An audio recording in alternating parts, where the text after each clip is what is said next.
Hey, and welcome to the Crumb.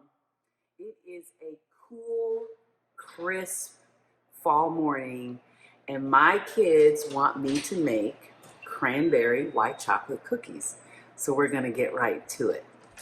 We wanna add to a mixer 2 sticks of butter and a ½ cup of vegetable shortening. You see, that's my helper, that's Tian. Say hey. Hi. And we're gonna go ahead and add that to our mixer. I know that the baking purists always say use unsalted butter, but in my recipes, my family, we use salted butter. It seems to taste better to us, but certainly if you want to use unsalted, use unsalted, it's fine. All right, so we're gonna get that into our mixer with a paddle, and then we're gonna start creaming our butter. So here goes. All right, you want to turn it. I actually have these ingredients out to come up to room temperature. Once they start going, you really want to get your mixer going, and you just kind of let them go together. All right, we're gonna let the mixer do the work. Since you have, I'm gonna take some sugar.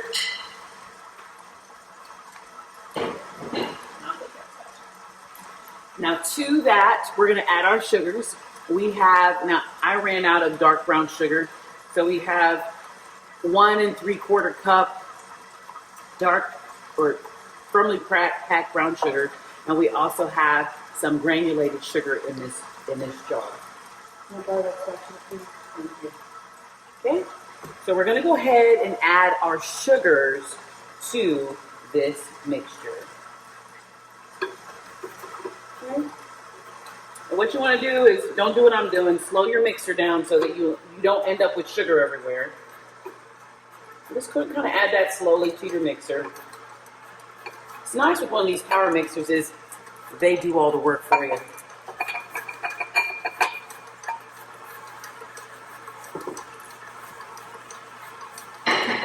Okay, and again, we just kind of turn that up and let them cream till they're fluffy.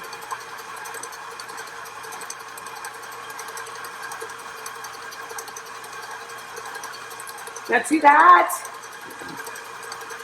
I add vanilla extract. Here it goes. And then I actually did my eggs one at a time, again coming up to room temperature, and I'm going to turn my mixer down again. Okay, so you want to add your eggs, one at a time until they become incorporated. And then again, you just let that mixer do the work for you. And you just want to kind of mix that until it's good and fluffy. Now, while this goes, we're going to get to our dry ingredients, okay? So I've already sifted a few cups of flour, and I'm going to add some more dry ingredients to that. I'm going to add a little salt. I'm going to sift that. I'm going to add some baking powder. I'm going to sift that. Okay. Thank you. That's great. And I give that a little mix in a bowl here. See, it's just regular old all-purpose flour. All right. And to that, I add my spices. I like a mixture of cloves and nutmegs. Really gives you the warmth of the fall and all those fall flavors. And I kind of give that a mix into my flour. Oh, I missed a little. See, that's why you have a sous chef. They always make sure they correct you when necessary.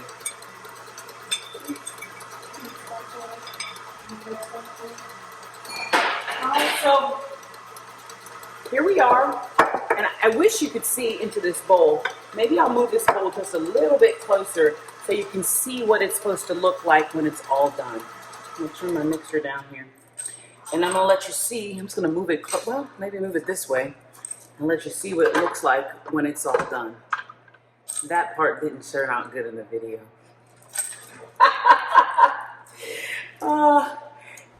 It's basically nice and fluffy, but that's what it looks like in this bowl. Okay, so I'm gonna actually scrape my bowl down just a little bit because I don't want to leave anything. I don't want to leave I want to leave nothing that's unused in this bowl. So you see how we kind of scrape that down?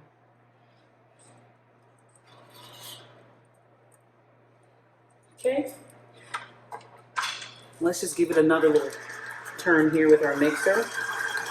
And this just looks fluffy. I mean, it is fluffy. You know, the mixer really does a good bit of the work for you.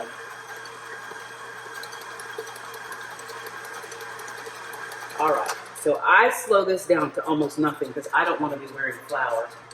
And to that, I'm gonna add that dry mixture that we talked about. We're gonna add it to our bowl. And again, you just wanna, it smells delicious. You already can just smell that goodness mix in to your bowl here. There you go.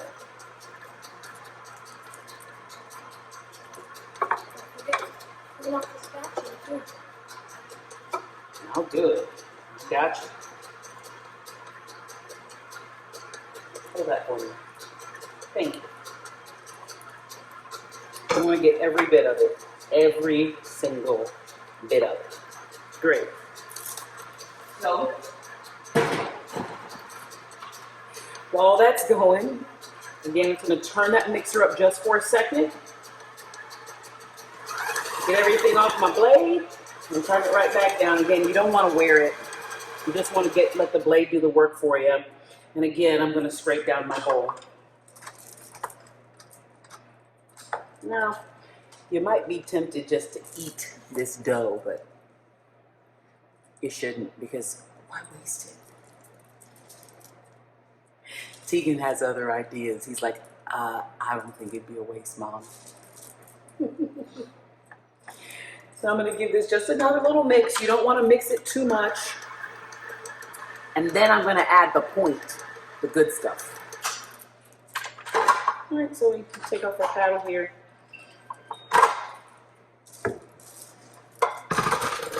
And let you see. There you go. And we want to get all the mixture off of our paddle. And then we're going to add the good stuff. Tegan, hand me the cranberries and the chocolate chips. And it may look like a lot of product, but I mean, that's the point of cookies. I mean, cookies, you want the point of the cookies, the flavor of the cookies. You don't want just dough. So the nice thing that I like about cranberries and white chocolate, that's yours, is that here's some nice white chocolate chips. You can either buy them like chips or you can like buy a bar and chop them up. That works great too. And then I have a good bit of nice cranberries that I'm going to add. And these I actually mix in by hand. I don't let the mixer do them because I want my pieces to be whole. And you know, the mixer's done enough work. Maybe you can work off a little bit of these cookies.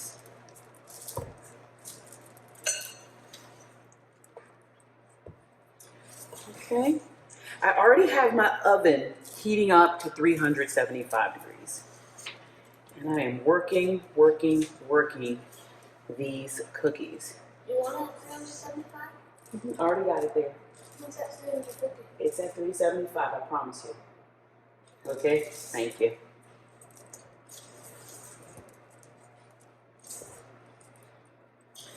I have a coworker, her name is Robin. And Robin asks me to make these cookies all year long. And I have to admit, it's been a while. So, Robin, these cookies are coming to you. All right. So, now that that's all done, Tegan's busy. Sheldon's busy. I'm going to get me a nice prepared sheet. And I have a nice sheet here prepared with some parchment, and I actually use a scooper. I don't form cookies by hand. I'm being honest with you.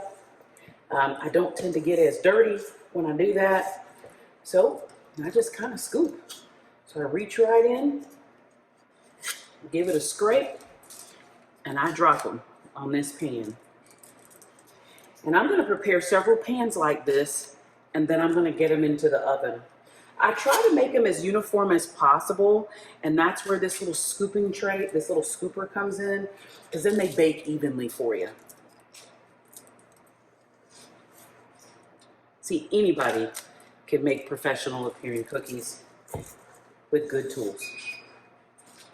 Okay?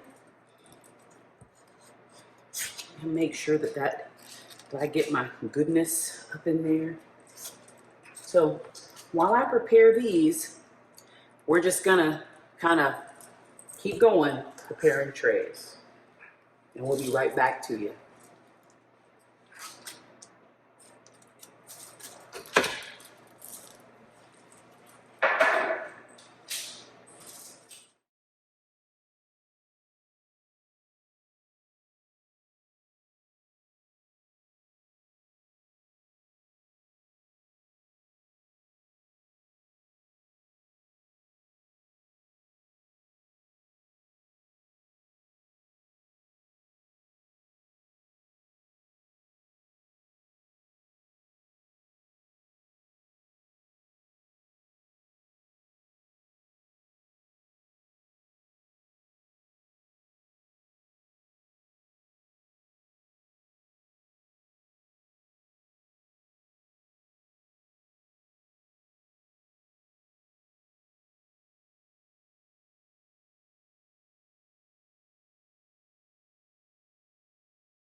All right, so what you see is I took about 2 racks of cookies out, my final 2 racks, and it's interesting, I'll be honest, I don't know what this term is called in baking, but the cookies look quite different when they first come out versus once they cool. I personally take them using my parchment, and I just do like this, and I just kind of slide them onto a cookie sheet, a cooling rack, and that's what they look like. Good news is that once they cool, you have a totally different looking product. And here you can actually see all the goodness in those cookies. Take a look at that. Robin, these are coming to a labor and delivery near you. That's cranberry white chocolate cookies. And those are good down to the crumb.